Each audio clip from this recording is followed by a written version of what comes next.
your subconscious mind and your happiness. William James, father of American psychology, said that the great discovery of the 19th century was not in the realm of physical science. The greatest discovery was the power of the subconscious touched by faith. In every human being is that limitless reservoir of power that can overcome any problem in the world.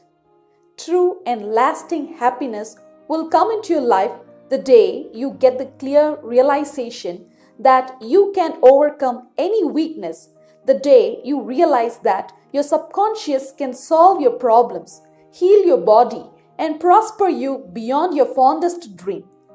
You may have been very happy when you became engaged to the partner of your dreams. You may have felt happy when you graduated from college, when you got married, when your child was born, or when you won a great victory or a prize. You could go on and list other experiences that have made you happy. However, no matter how marvelous these experiences are, they do not give real, lasting happiness. They are transitory. The book of Proverbs gives the answer.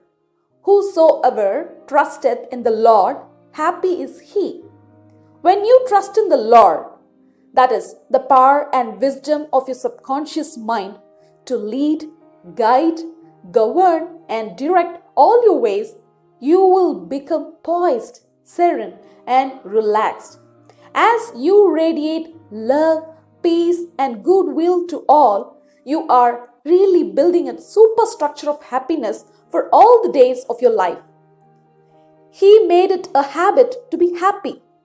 A number of years ago, I stayed for about a week in a farmer's house on the west coast of Ireland. My host seemed always to be singing and whistling and was full of good humor. I asked him the secret of his happiness. "Sure, it's a habit with me," he replied. "Every morning when I awaken and every night before I go to sleep, I bless my family, the crops, the cattle, and I thank God for the wonderful harvest." This farmer had made a practice of this for over 40 years. As you know, thoughts repeated regularly and systematically sink into the subconscious mind and become habitual. He discovered that happiness is a habit.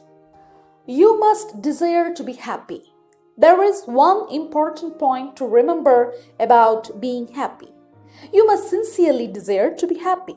There are people who have been depressed, dejected, and unhappy so long that were they suddenly made happy by some wonderful, good, joyous news, they would react like the woman who once said to me, "It is wrong to be so happy."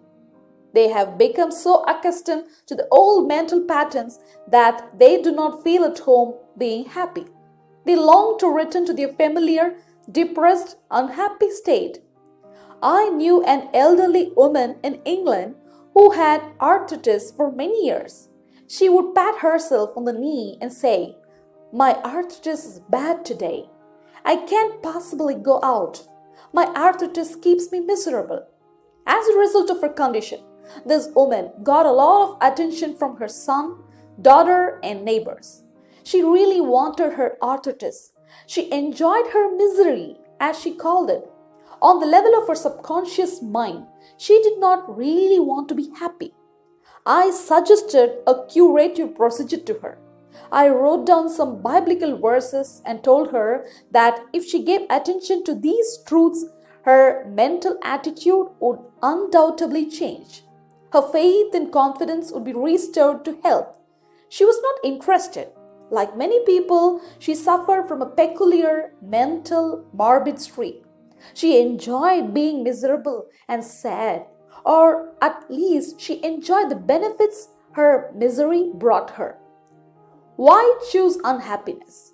Many people choose unhappiness without realizing that they are doing so. They do so by entertaining such ideas as these. Today is a black day. Everything is going wrong. I'm not going to succeed.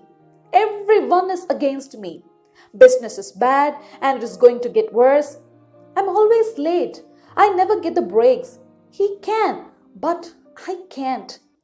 If you have this attitude of mind, the first thing in the morning, you will attract all these experiences to you and you will be very unhappy. Begin to realize that the world you live in is determined largely by what goes on in your mind. Marcus Aurelius, the great Roman philosopher and sage, said, "A man's life is what his thoughts make of it." The leading American philosopher of the 19th century, Ralph Waldo Emerson, said, "A man is what he thinks all day long." The thoughts you habitually entertain in your mind have the tendency to actualize themselves in physical conditions. Make certain you do not indulge in negative thoughts, defeatist thoughts, or unkind, depressing thoughts. Recall frequently to your mind that you can experience nothing outside your own mentality. If I had $1 million, then I would be happy. Wealth in and of itself will not make you happy. On the other hand, it is not a deterrent to happiness. Today, many people try to buy happiness by buying things: a high-definition television, the latest car, expensive designer clothes, a house in the country. But happiness cannot be purchased or procured in that way. The kingdom of happiness is in your thought and feeling. Too many people have the idea that it takes something artificial to produce happiness. Some say, "If I were elected mayor, made CEO of the corporation, featured on the society page of the paper, I would be happy." The truth is that happiness is a mental and spiritual state. A promotion or external honor will not yield happiness. Your strength, joy, and happiness consist in finding out the law of divine order and right action lodged in your subconscious mind and applying these principles in all phases of your life. The happiest person is the one who constantly brings forth and practices what is best in himself or herself. Happiness and virtue complement each other. Not only are the best the happiest, but the happiest are usually the best in the art of living life successfully. God is the highest and best in you.